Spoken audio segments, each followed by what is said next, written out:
The People's Countryside The People's Environmental Countryside Debate Environmental Debate Podcast. The People's Countryside Environmental Debate Podcast. People's Countryside Environmental Debate Podcast. People's Countryside Environmental Debate Podcast. Is this indicative of the wider world in that we need recognised people to motivate us to change habits and get involved in something new? Why is the universe even there in the first place? We're back. I'm Stuart the Wildman Mabbutt. He's William Mankelow, who wasn't really ready for the recording to start, but here we are. Yeah, this is the People's Countryside Environmental Debate Podcast. 2 questions from listeners in each episode sent in. We don't see them before we press record. We always try and bring them back to the environment in some way. Sometimes they just won't. We've got James and Ray, returning listeners, sending in lots of questions. And I'm just looking down. James has sent in a question for the next episode as well. So do you want to have a read of this first question from James? Yeah, and as we work through these questions, we often try and come up with some type of action. It might be based on the environment, but just general actions. But it's often the actions are just buried in our conversation. So have a listen to what we're about to talk about, and something might stir in you, as it were. Yeah. That's quite a strange way of saying it, I think, but I think you know what I mean. James in Ecclefechan in Scotland, then. This is directed at you directly. It's got your name at the start here. You can read it, though. Yeah, I can, yeah. I can read. Well, Stuart, you often talk about your love of speedway racing. I've heard Harry Rednapp at 78 is now employed to oversee the rebranding of the sport to engage and bring in a wider, hopefully younger audience. Is this indicative of the wider world in that we need recognised people to motivate us to change habits and get involved in something new? That is a very good question. Do we need... I think the crux of this whole question... let's not get just too distracted by the speedway. No, exactly. I was going to say, let's broaden it beyond. Yeah, because I think that's what he's trying to do as well. Because he's obviously seeing that Harry Rednapp is trying to get the Speedway, get the rebranding of to a hopefully younger audience, which is quite funny considering that he's a 78-year-old. Yeah, that's an interesting idea. How many? I think partly why it's the audience he brings with him. Yeah, sure. Okay, but I don't think he's necessarily up to speed with what younger people want. But if you can expose any project or whatever to well-known people of different ages, you're going to bring their audience in. But being reliant on that is a bit insecure, I think. But what is actually going on? Well, you might attract new people to whatever you're doing. He's talking about Speedway here, but it's broader than Speedway racing. If you're attracting new people and they're brought in by somebody they follow being into it, you got the next level of keeping them, and you keep them by making things broader and more engaging. Speedway, it could use social media more when you're at the meeting, so you can engage more.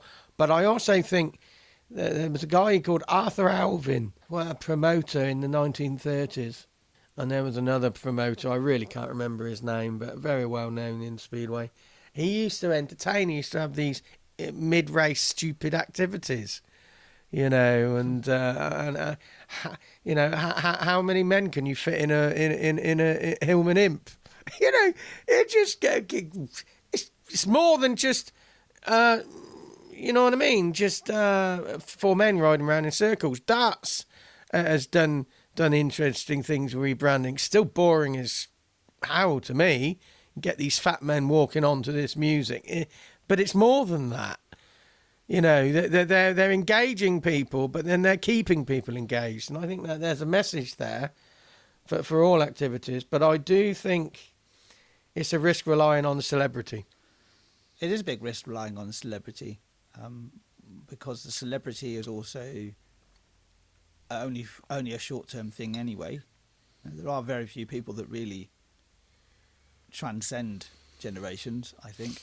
The only person I can really think about who really is for every generation is probably David Attenborough, I would say. But it is a risk just pinning it on one person. It's interesting the way this question is ended. Is this indicative of the wider world in that we need recognised people to motivate us to change habits and get involved in something new? I mean, the question I would ask anybody listening to this is: do you rely on somebody else leading you to do something? If you do, then why? Because it's giving the power to somebody else. It's also the message not enough? Yeah, is the message not enough? Is the question you should be maybe questioning your own actions, question your own decisions, question your own consumption, and just have those uncomfortable questions yourself and think, well, actually, how can I live potentially a better, more environmentally friendly existence? Bringing this back to the environmental campaigning, I think there's too much emphasis put on famous people being heading up some of these protests. Yeah, and it needs to be more relatable people. A good example is Chris Packham, isn't it? I do see a lot of adverts on social media around the environmental sphere, and it has Chris Packham on it. And I've got no problem with him at all, actually. But that is an over-reliance on that person to motivate people to do things where actually we really should just be motivated individually anyway. Exposing you to that audience is not enough unless you've got enough to keep them. Yeah, it is almost, it's very akin to going to too many networking meetings because you're trying to get exposure, but you're almost like you're spreading yourself so thinly. Yeah, I would say. There's a lot to be thought about there in the environmental protest arena, I think. So, quiet time to chew the cud. I mean, if you think about an environmental protest, how many people are there for the protest, but how many people are there because so-and-so is there? If Greta Thunberg, for example, was there, or a Chris Packham was there, or there's nobody else that springs to mind currently, but just a big name, a big actor's name or something like that, and Saria McKellen or something like that. I'm just picking it out because that's just the name that came to me. How many people are actually there just because they're there? They're not there because they believe in the actual cause or have any real motivation to be there. Do you see what I mean? Okay, let's have a look at the next question then. Thanks for your questions, James. Ray's question then, much shorter. Ray's question is: why is the universe even there in the first place? I mean, end of episode.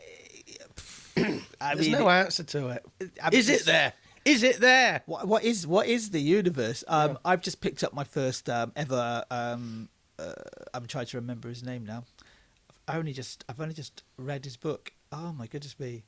I can't remember the author name off the top of my head, but it's going to come to me. What's the name of the book? But it's the Discworld series. It is by Terry Pratchett, which is the Discworld series. And the Discworld is literally a world on a disc, which is on the back of 4 elephants, which is on the back of a giant turtle. Right. So it's just like a version of reality itself, but a universe in itself. Why is the universe there in the first place? This is just what the universe is in this particular instance. You can't really answer the question. I'm answering the question with gibberish because I can't answer that question. Nobody can. And somebody said to me the other day, you question whether anything exists, Stuart. I do. Is the universe just our perception? I don't know. What is the universe? Well, is it something we really need to know? Why is it there? That's going back to what's the meaning of life. It's there. Aspects of it is there because of chemical reactions, because of gravity, because of stuff. Yeah. But we've got no idea, have we? No.